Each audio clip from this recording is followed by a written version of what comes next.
What's going on, eaters and feeders? My name is Casey, and on my channel, I discuss business tips and tricks, startup hacks, entrepreneur mindset, and so much more based on my experience starting and growing Florida's highest rated meal prep company from nothing. So if you want to learn more about marketing, production, purchasing, sales, software, leadership, mindset, meditation, and everything in between, I invite you to subscribe and turn on those alert notifications so you don't miss out on any of my content. I produce videos weekly, I go live sporadically, and I don't want you missing out on any of it. If you've got an idea for an episode, let me know in the comments below. While you're down there, you're also going to want to make sure you check out the links in the show notes. Those links will give you access to so many more resources than I can fit into a YouTube video. I've got free calculators that teach you how to find all sorts of stuff that you can't see in your business. I've got free software that will completely run your business. I've got free ebooks. I've got free boot camps. I've got one-on-one consulting. I've got private groups. I've got so much stuff, and you will only find it if you check out those links in the show notes and if you venture on over to mealprepbiz101.com. That's my site where I host so many more tips, tools, resources, and great stuff that will make your life easier and make your business more successful. So check out those links and check out mealprepbiz101.com. Now let's check out today's episode. Welcome to our channel where we go behind the scenes for meal plan company Fit Food Fresh and other local businesses across South Florida. Make sure you hit the subscribe and alerts so you never miss a video, and hit us with any questions or suggestions.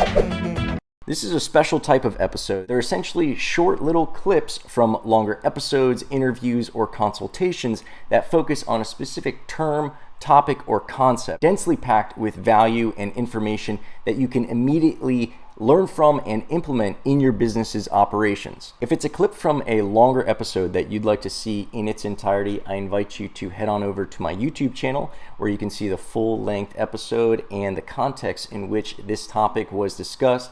And if you'd like to book a one-on-one consultation with yours truly, I invite you to head on over to mealprepbiz101.com. Find my store. You'll be able to purchase and book a one-on-one consultation so that you and I can dive into your specific issues, ideas, and problems and see what we can come up with as far as solutions, information, and better arming you to move forward with your business operations. Yeah, I think I'm excited about meal prep companies because I think that the future is going to be less restaurants. I mean, just look at the impact that COVID had. There's people who loved restaurants before who are now going to be a bit more skeptical about them.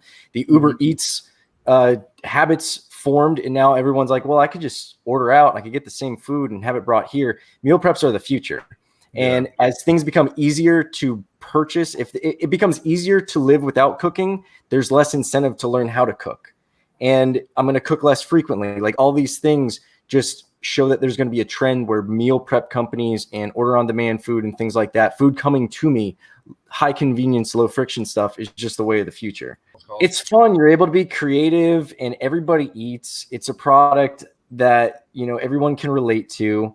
It's always like when you're at a party and you tell people what you do, you could have a tax attorney there and you know, all these other boring realtors, like all these other like regular every day. As soon as people hear that you got a meal prep company, question after question after question. You go to mingling events, like we'll go to these business networking events, and like we get all of the attention. Everyone's like, oh, do you guys do my goddaughter told me to get on vegan. Do you guys do vegan? It's like, yeah, we do vegan. And like this, like you just get all the questions. And like, meanwhile, like you feel guilty. And it's like being the hottest chick in the bar or something, like, or the only chick in the bar. Because like there's some other guy who's like tax guy, the accountant, the plumber, like nobody wants to talk to them at the networking groups. They all come to the meal prep guy. Yeah. So it's fun. It's a blast. I love this job so much. It's a great industry to be in. So even aside from donations, aside from emergencies, just the everyday person, you're going to get testimonials from people that like it'll choke you up, man. And like people who refer people to you. Like I remember one of the first ones, like our first year, probably, I don't know, like it was less than a year in. We had a member who was actually one of our first 20 members. This is back when I was doing delivery still. He referred a gentleman from work onto our program because that gentleman's wife had passed, and he went to the doctor, and he's just like, he's an older guy. And the doctor's like, you're going to be soon behind her. You're like on your way out the door. You're overweight. Your blood pressure is garbage. your cholesterol, like all this stuff, yada, yada, yada. Cause he's working in a car dealership, eating fast food. Dude, I think 6 months down the road, he came into our friend, they worked together. He came into his office crying about the doctor's consultation. Then he came in 6 months down the road. I guess he had a series of checkups and the doctor took him off all of his medications that he just put him on. He's like, you are a completely different person. So 2 instances where he's crying, and that second instance got relayed back to us. And he didn't tell us about the first, like why he got on the program. He's just like, hey, Chuck or Bill or whatever the guy's name is, he's getting on the program. Didn't tell us why or the backstory. But then we got a text early in the morning, and I remember like walking out, and I just like read that, and I was just like choking up. And my girlfriend was like, what's wrong? What's wrong? And I just like had her read that. She started tearing up, and you forget that stuff. You'll get focused with the business and the everyday, putting out fires and everything. And you'll get one of those stories every once in a while, and it'll just come out of the blue, and it'll be some member who you haven't even spoken to in forever, or somebody you didn't even come across. They just signed up for the program organically. You've never spoken to them. And then you hear that you made this amazing impact on their life, and they feel like indebted to you. You're definitely in the right business for many reasons. Helping people, this business it's amazingly rewarding. Like I've gotten such amazing highs from, especially through the COVID thing, our ability to actually help our community. And we've got hurricanes, just like you have hurricanes. Yeah. Like when we're able to dive in, I'm getting goosebumps just thinking about it. And it's weird because I don't take any credit. I'm not cooking the food. I'm not doing anything other than making the relationships, bringing the food there. Like I'll pack it up and take it there myself, but it's not like I slaved over or cooked for it. It was already something that we were doing. So it's very easy for us to do, and it helps people tremendously.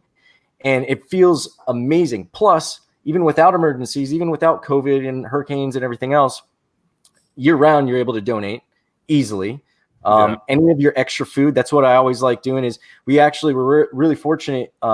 Helping Hands, Boca Helping Hands is a food bank actually one street over. You could see their building from ours. So bringing food there twice a week. There's a young men's club in West Boca. We bring food there, and the kids love the food because our food is then again tasty and healthy. We're able to combine those. And if you did want to open a gym in the future, I would do the meal prep company first. It's easier to start with nothing. You don't need a place. You can do it at night. That's what's beautiful, is it fits around your schedule, not somebody else's, not when someone else wants to train. Doesn't have to be open XYZ hours. And then once you're making money, man, you're going to have a membership base to target. And you're just going to be like, okay, my gym, I'm going to open up my gym in Poinciana. We'll just target everybody who's getting food within X distance of this and give them a special gym membership. Then you'd be able to open the gym with a guaranteed member base, which is really hard to establish. Right away, getting cash flow is crucial for gyms. And I would say if you did want to do that in the future, it's definitely an option, because it was an option for us and we didn't even want to do it. It kind of came to us and we're like, it would be pretty easy. We'd be able to bring hundreds of people right. It's in our backyard. It's right down the street from us. Make it your friends and family, man. People who eat, you've got no excuse to not be getting people, like neighbors, everyone I bump into, especially when I'm wearing a shirt. Like my business partner makes fun of me because I'm like branded head to toe. Like every time I go out, like unless I have to wear something that's not a branded Fit Food Fresh shirt, like I'll wear a collared Fit Food Fresh shirt and it'll just be like the little logo in Fit Food Fresh on there. And just because everyone's a client, and I don't care where I am, like, oh, I need to hire an attorney. Let me try to get him on the food. Oh, I need to go get my car fixed. Let me chat him up about what he does for, we do around for lunch around here. Oh, we go over to Arby's or we go over here. Man, that gets boring. It's like, you telling me. Well, I got a meal plan company. Like everyone is a client.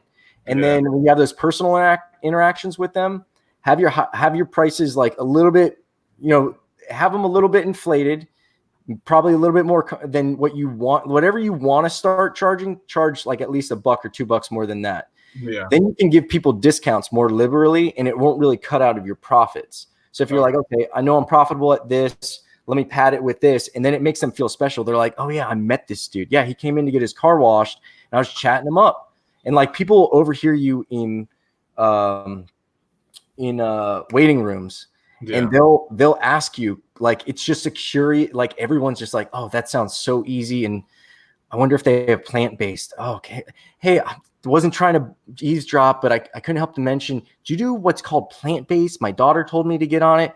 It happens, man. When I'm at Cadillac getting my car serviced, I'll chat up one person and I end up getting like a salesman, like the receptionist, or like a parts guy, whatever. I'll get somebody on there or some other Cadillac person, but everyone becomes a client. So, well, that's going to wrap it up for this episode. Again, I want to stress that you need to be subscribed to both the YouTube and the podcast. So make sure you're doing that so you get the most out of the content that I'm producing. You're also going to want to make sure that you're checking out those show notes. They're going to have links to more resources, freebies, goodies, all sorts of fun stuff like that. And of course, mealprepbiz101.com. Until my next episode, I look forward to helping you grow as a business, as an entrepreneur, and as an individual.